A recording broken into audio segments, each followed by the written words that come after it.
Order. Chris Philp to move the motion. Thank you, Mr. Chairman. I beg to move that this House has considered affordable housing in London. Mr. Chairman, we seem to have been attacked by some kind of ghost in the acoustic system. That's better. Carry on. Thank you, Mr. Chairman. As long ago as 1946, Anthony Eden laid out a vision for a property-owning democracy, describing it as a reward, a right, and a responsibility that must be shared as equitably and widely as possible among all our citizens. I hope members on both sides today agree with that sentiment. Demand for housing in London is at record levels. The population of our city recently exceeded the pre-war high of 8.6 million, overtaking the peak in 1939. The population of our city is growing at 100,000 people per year. That's forecast to continue, and by the year 2030, the population of this city will exceed 10 million. What that population growth means is that each and every year, we need to build 50,000 more homes in this city to keep pace with population demand. And I would ask members to keep that number of 50,000 a year in mind as we continue today's debate. The challenge our city faces is that for the last 20 years or so, we've only been building between 15 and 25,000 new homes a year, which means each and every year we're building fewer houses than is required to meet population demand, a situation that is clearly not sustainable. I've done some calculations looking at the period starting in the year 2000, and since that period, we have built about 300,000 fewer homes than are required to meet the demands of the population. So we have a cumulated undersupply of about 300,000 homes in our city. As a consequence of that, there's enormous pressures on both the availability and the affordability of houses in this city, as members will know from their constituency casework. We have a problem with the acoustics. I wonder if you could put your microphone off. I think that would be easier. I'm afraid that's beyond my technical expertise. Should I just unplug it?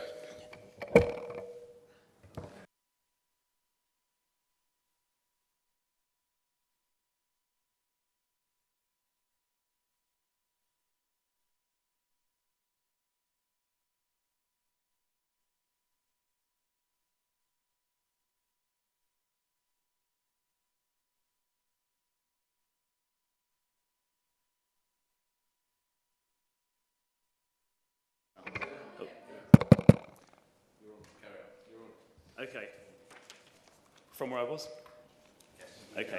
So, as members will know from their own constituency postbags, there is enormous pressure on both the affordability and the availability of housing in our city. That is why 25% of 20 to 35-year-olds are still living with their parents. And as a father of two-year-old twins, that is something I very much hope is not the case in 18 years' time. And the average age of a first-time buyer in this city has risen to 37. So there are clearly very real challenges with the availability and the affordability of housing.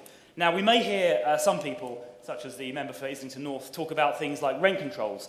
But at the most fundamental and basic level, this is an issue about supply and demand. Demand is exceeding supply. Now, the demand side of the equation, population growth, is quite hard for the government to regulate. Probably the only component the government can influence is immigration, and clearly immigration is a very big driver of demand for housing in London, and it's quite right the government wants to get immigration under control. But the other side of the equation is clearly supply, and by increasing supply, we can alleviate the pressures that I've just referred to. Now, the yes. Does he not want to qualify what he says? Supply is important, but it's supply for whom? And what we need are affordable homes, and with the average incomes at 32,000, I hope the honourable gentleman might say something in his speech about affordability. Well, I'm grateful for the honourable member's intervention. I think, first of all, in terms of affordability, basic economics dictate that as you increase supply relative to demand, prices will fall. So irrespective of tenure type and controlled rents and so on, I think increasing supply will tend to help affordability. But, yes. Would you address the issue, though, as a capital city, the demand is just not from people who live here, but from international developers who see it as a good investment. So we could increase supply, and yet none of our communities will muscle their way into getting some of those properties. Well, let me take the latter point of the Honourable Member for Tottenham's point and then come on to yours, to the other point. So in terms of affordability, I think supply and demand drive pricing clearly. I am delighted to note that under the current Mayor of London, we've delivered 3,000 council houses in London, whereas under the previous Mayor we delivered virtually none. Taken together, housing association starts under this government plus local authority starts are 5% higher than housing association and local authority starts under the previous Labour government. Just one moment, please. I'd just like to make a little bit of progress, but I will give way in a moment.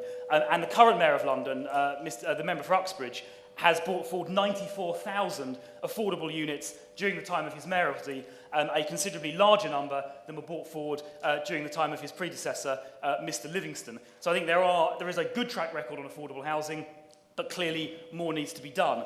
On the question of foreigners buying property in London, I think this is, which has two elements. One is who's buying it, and secondly, are they occupying it? On the question of who's buying it, this tends to be a phenomena that is concentrated in prime central London, so places like Kensington, Chelsea, and those sort of areas. And some figures produced, it's good that Hackney's a desirable place. Figures produced by Knight Frank suggest that in terms of new build, 93% of stock in outer London is sold to UK residents and 80% of inner London stock, that's new build stock. Across all of London, Savills estimate that 93% of all transactions, both new and second-hand, go to people who live here. So I think it's possible to overstate that issue when 93% of transactions are going to Londoners. Would my honourable friend give way? Just briefly, if I can answer the question on vacancy, then I will give way. On the question of vacancy, I'm delighted to report to the Chamber that vacancy under this government in London has dropped dramatically. Long-term vacancy, so vacancies longer than 6 months, stood at 34,000 units in 2010. That has now dropped down to 20,000 units, a reduction of 41%. So that is very good progress under this government, and I will give way to the honourable member. Thank you. Might I suggest to my honourable friend that this rather self-serving evidence, so-called from Knight, Frank and Savills, should not be given too much credence, along with the statistics. I also think there are some important points that all of us across the political divide in London feel quite strongly about, and I think, if I might just suggest to him, that to try and make this a rabidly party political debate, I think is unhelpful, not just for us as London MPs, but for all of the people whom we represent.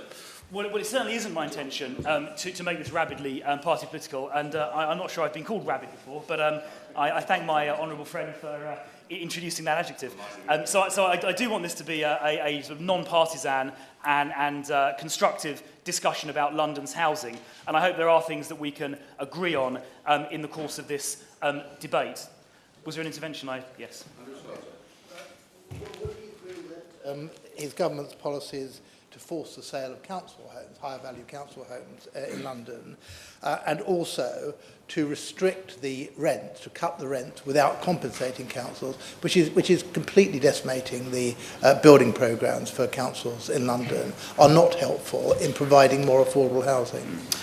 Well, I thank the honourable member for his intervention. I'm sure the Minister will comment later. But in terms of selling council houses that are very valuable, I think there are opportunities where councils hold very valuable council properties to dispose of those and then use the proceeds to build maybe 2 or 3 new social housing units. So there are examples of, for example, I used to be a councillor in Camden, and we owned council housing stock there. Some units in Bloomsbury were worth well in excess of £1 million. One was occupied by your former colleague, Mr. Dobson. And were that unit to be sold, you could build 2 or 3 council housing or social housing units elsewhere in Camden or in London. So I think let me make progress. There is some merit to that. In terms of the rent reductions, clearly making housing more affordable means making rents cheaper, and this will help housing association and council tenants pay lower rents. And I think there are opportunities to force some efficiency savings in those organisations. Most branches of government, local authorities, the police, every department has made savings over the last 4 or 5 years, quite rightly. And I think it's fair to ask some of these other organisations to make savings and to pass those on to their tenants. Yes. Brief a little more carefully. those houses which are sold, often in places like Camden, it will not be possible to find the land to build them. If you do, under his government's rules, it's quite likely the newly built home will also have to be sold in that way. And the fact is that councils in London have tried very hard to have house building programmes, and the effect of the rent cut may be good in itself, but unless money is provided to central government to compensate for that, there will be no council housing building programmes in London. He needs to address those points if he wants to be taken seriously. Well, I think if there are challenges in inner London boroughs like Camden and RBKC, where it is difficult to find new houses, then, or new sites, I should say, then it is important that houses are built in the wider London area. And I know the Mayor of London has advocated very strongly in favour of a London ring fence, whereby the proceeds of council house sales, or etc., are ring fenced for use within London. And I'm sure that is a suggestion which the Minister will comment on in due course. Yes. Gentleman for giving way so generously in this debate. What he seems to have said, and maybe he could clarify, is that in a borough like Hackney, where large family council properties would need to be sold off under the government's proposed right to buy policy, in a borough where over a fifth of the residents are under 16 and we need those family homes, that actually we should be content to urge people to go and live in constituencies like Ruislip or Mitcham, which I'm sure are fantastic places to live, but not where Hackney residents want to live and want to take their children out of school in order to do so. So is he saying that we should be shipping people out of expensive areas to cheaper areas? No, I'm simply saying that where there are very high-value council properties, it does make sense to sell those and free up money to build more properties, ideally in the same borough. But if there is a lack of land, I'm not sure Hackney has a particular lack of land. I think that's more a problem for the very inner London boroughs like Camden and Westminster and RBKC. But if it's impossible to find new land in those boroughs, then we should look a little more widely. That seems to be common sense. And if we can sell one unit and build three, that seems to be a trade-off well worth. I think I'll make a little bit of progress. I've been unusually generous, so I will make a little bit of progress, if I may, Mr. Chairman. Yes. So just to continue on the line of argument I was pursuing, the Mayor of London, I think, has made progress in the last 7 years during his mayoralty. He's brought forward 94,000 affordable houses since 2008, which, to the Honourable Member for Tottenham's point, is an extremely welcome development. The housing zones, the 20 housing zones established between the government and the Mayor of London with £400 million of investment are extremely welcome. These are zones where the local authority and the Mayor of London and DCLG get together to put in place the planning and the infrastructure and the support required to deliver large-scale housing. I believe those are going to help. The £200 million London Housing Bank will help as well, besides the very specific projects I'm sure we're all keen to encourage. For example, the Mayoral Development Corporation is bringing forward, I think, 24,000 units on derelict industrial land at Old Oak Common in Ealing. We need to see far more schemes. We need to see far more schemes. Is it partly in Hammersmith? And Hammersmith. Well, in fact, I think the fact it goes over three London boroughs is an example of where you do need MDCs to step in and just make things happen, where you have large numbers of public bodies involved. I think the Croydon Growth Zone in my own borough is very important. That will hopefully bring forward 4,000 houses, and the Brent Cross Regeneration Project is another important one. One of these specific projects where the government and the Mayor of London and the boroughs together focus on bringing forward large numbers of houses in a particular area are very effective, and I would certainly strongly encourage the Mayor and the Minister to do even more in that area. I also commend the GLA for their programme of disposing of their own public land for housing. Over the last couple of years, the GLA has disposed of 98% of the land that it owns. That excludes TfL, by the way, for public housing, including a former hospital in my own constituency, in fact, directly overlooked by my house, the old Cane Hill hospital site, where Barratt's are currently building 650 houses. And I think that is an example which other public bodies could follow. And in that vein, I welcome the London Land Commission, which met for the first time on July the 15th. Their duty is to catalogue public sector land, surplus public sector land, which can be brought forward for housing. TfL has, I think, 6,000 acres across 600 sites that could be used. The NHS has 1,000 acres, 15% of which is potentially surplus to requirements. So I think there is a huge amount we can do using public sector land to be brought forward to build housing. Another initiative which I strongly support is the idea of using local development orders to effectively grant outline planning consent on suitable brownfield land, even without the landowner applying for consent. And the target is to have 90% of brownfield sites with LDOs by 2020. That is a really important initiative. One housing association estimate there are 8,000 acres of developable brownfield land in our city, and it is a matter of absolute urgency. We develop that land as quickly as possible, partly to bring forward housing and partly to take pressure off the green belt, which it is essential to protect. Mr. Chairman, I'm conscious that other members wish to speak, so just in closing, there are 8 specific proposals I would like to make very briefly to the Minister. The first of those is to consider extending the office to residential conversion scheme, which has been in operation for the last 2 or 3 years in areas where there is no pressure on office supply. And certainly some clarification is needed about the definition of change of use. So the change of use has to occur by May 2016. It's a bit ambiguous as to what the change of use is, so some clarification around that I think would help developers and investors. Secondly, and this is a matter more for the Treasury than for GCLG, the regime for buy-to-let mortgages is currently a bit softer than it is for owner-occupiers. So, for example, most owner-occupier mortgages are repayment, whereas most buy-to-let landlords get interest-only mortgages. In my view, that means that buy-to-let landlords are unfairly advantaged relative to potential owner-occupiers. And I think that should be looked at by the Bank of England and the Treasury to create a level playing field for owner-occupiers to purchase on an equal footing with buy-to-let landlords. And that, I think, will encourage home ownership.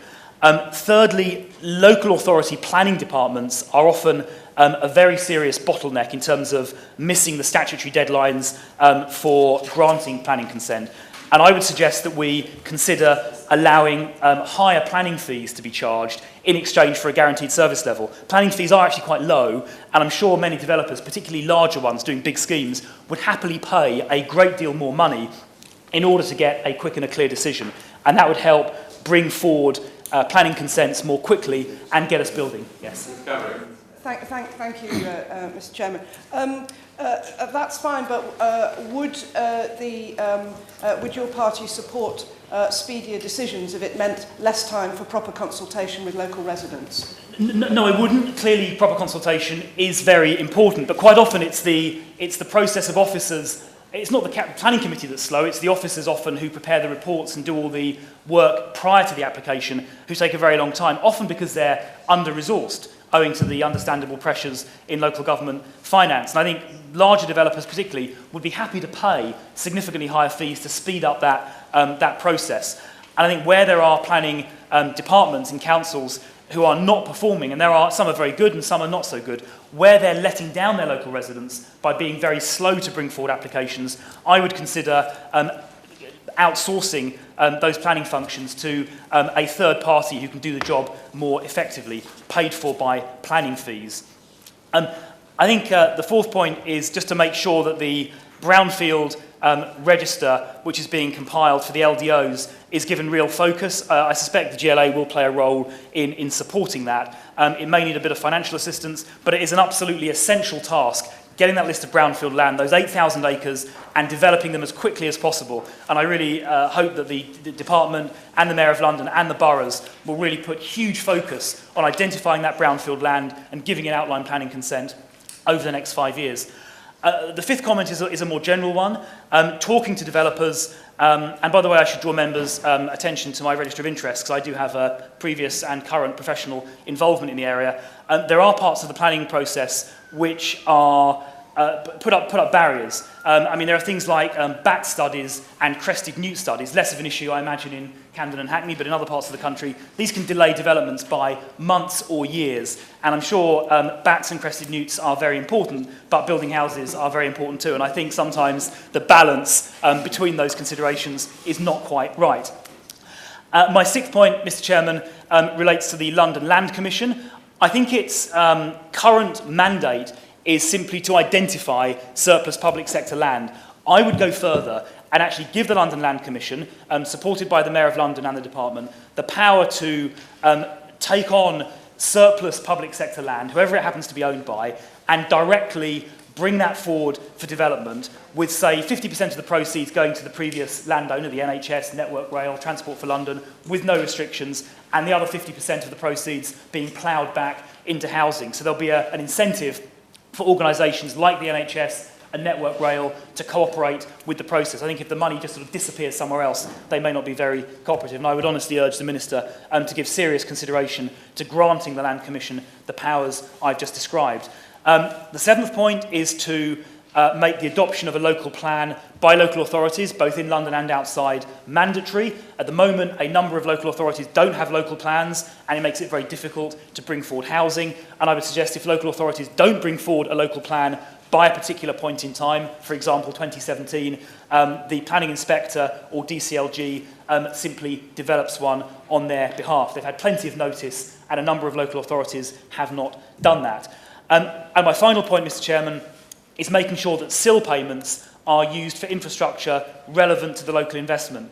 There is a temptation by local authorities to take the SIL money and it sort of disappears into a black hole that just funds or replaces capital spending elsewhere, and I think that causes resentment amongst local residents who feel that they've just accepted, and this is the case with the project I mentioned close to my house, where there's a £7 million SIL payment, but it could disappear to the other end of Croydon, and the people and the pressures created on schools and hospitals and local roads and so on will not necessarily be alleviated if that money disappears elsewhere in the borough. And I think the local public will be more accepting of large-scale development if they can see that it is directly linked to infrastructure improvements in the locality of that particular development. That will, I think, help ease the passage of development through public opinion. So, Mr. Chairman, I've tried to make 8 constructive suggestions that will help alleviate the house building issues that London faces. I very much hope that members on both sides will agree with the diagnosis of the problem and will agree with some of the solutions that I've mentioned. And hopefully there will be other ideas coming forward from colleagues in the course of the next hour and 10 minutes, which the Minister may also be in a position to respond to. But I think our city does face problems in this area. Progress has been made, but there is more to do, and I hope that we can work together as London MPs with the Mayor of London, the boroughs, and with the department in order to alleviate the pressures that our city faces. Thank you very much.